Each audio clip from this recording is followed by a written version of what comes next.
দীর্ঘ 16 বছরের অপেক্ষার অবসান অবশেষে মিলল ব্যারাকপুর বরানগর মেট্রোর ছাড়পত্র। ব্যারাকপুর শিল্পাঞ্চলবাসীর জন্য এক দারুণ সুখবর। কাটতে চলেছে পিঙ্ক লাইন মেট্রোর জট। হিমঘরে চলে যাওয়া মেট্রো প্রজেক্ট শেষ পর্যন্ত আশার আলো দেখতে চলেছে, যার জেরে স্বাভাবিকভাবে খুশি শিল্পাঞ্চলের মানুষ।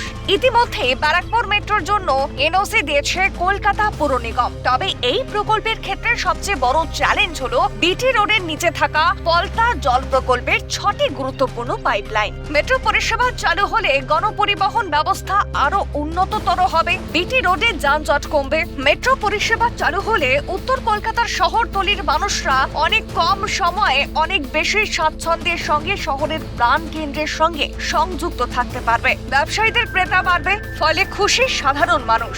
সরকারকে ধন্যবাদ জ্ঞাপন করেছে মানুষ। জেনারেল পাবলিকের জন্য তো খুবই একটা সুখবর। আমি নিজেও নিউজে দেখেছি।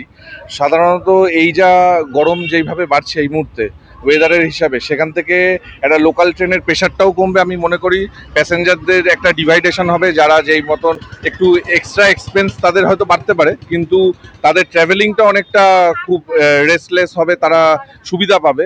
উন্নতি হয়েছে। ব্যারাকপুর থেকে কত পর্যন্ত বললেন? বরানগর পর্যন্ত যে মেট্রো সম্প্রসারণ হলো, আমাদের অনেক কাজ বাজে সুবিধা হয়ে গেল। এই বাদুর ঝোলা করে যেতে যাওয়ার কোনো প্রয়োজন হবে না, বরঞ্চ আমরা মেট্রো করে যাবো। পয়সা একটু বেশি লাগলো ঠিকই, কিন্তু আরামে যাওয়া যাবে, মানুষ অনেক সুবিধা ভোগ করবে। হ্যাঁ, এই জন্য সরকারকে ধন্যবাদ দেওয়া দরকার। বরানগর পর্যন্ত মেট্রোর কাজ সম্পন্ন বলবেন? না, এটা তো খুবই ভালো উদ্যোগ এবং খুব ভালো, আমাদের যারা সাধারণ মানুষই তাদের পক্ষে খুবই ভালো হবে। কারণ লোকাল যে ট্রেনগুলোতে এত ভিড় হয় ওটা খুব মুশকিল হয়ে যায়, যার ফলে যদি মেট্রো হয় অনেক সুবিধা হবে। এই জন্য কেন্দ্রীয় সরকারকে ধন্যবাদ, খুব ভালো একটা উদ্যোগ নিয়েছেন।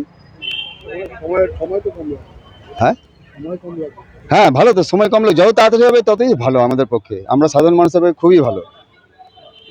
এই কাজটা যে এই যে কাকে ধন্যবাদ জানাবেন? এই প্রধানমন্ত্রীকে অবশ্যই, সঙ্গে রেলমন্ত্রী যিনি আছেন তানাকেও ধন্যবাদ। থেকে বরানগর পর্যন্ত মেট্রো সম্প্রসারণের কাজ চালু হয়েছে, কি বলবেন?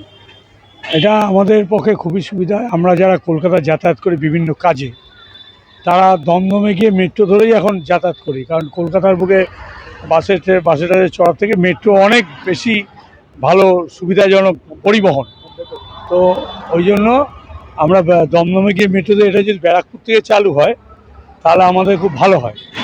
এর জন্য আমি রেল দপ্তর এবং প্রধানমন্ত্রীকে অবশ্যই ধন্যবাদ দেবো। ভীষণই উপকৃত হব। মানে বিভিন্ন স্কুল কলেজ ব্যারাকপুরে প্রচুর আছে, আমাদের গার্জিয়ানদের তো বহুত সুবিধা হবে, বাচ্চাদেরও ভীষণ সুবিধা হবে। কারণ এমনি বাসের ট্রামে আমাদের আসতে গেলে প্রচুর ক্রসিং আমাদের পেরোতে হয়, যার জন্য মেট্রোতে আসতে গেলে যানজটেরও খুব সমস্যার সমাধান হয়।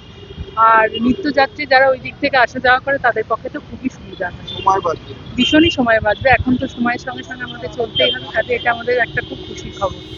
তবে মেট্রোর ফলে যাত্রী হারাবার আশঙ্কায় ওই রুটের বাস ও অটো চালকরা 2010 সালে প্রায় 12 কিলোমিটার দীর্ঘ বরানগর ব্যারাকপুর মেট্রো করিডোরের অনুমোদন দেওয়া হয়েছিল। সেই সময় রেলমন্ত্রী ছিলেন প্রাক্তন মুখ্যমন্ত্রী মমতা বন্দ্যোপাধ্যায়। 2011 সালে রাজ্যে পালা বদলের পর সেই মেট্রো করিডোরের কাজ এগোয়নি। পালা বদলের পর চিংড়িঘাটা মেট্রোর পর ব্যারাকপুর মেট্রোর সমস্যা মিটতে চলেছে।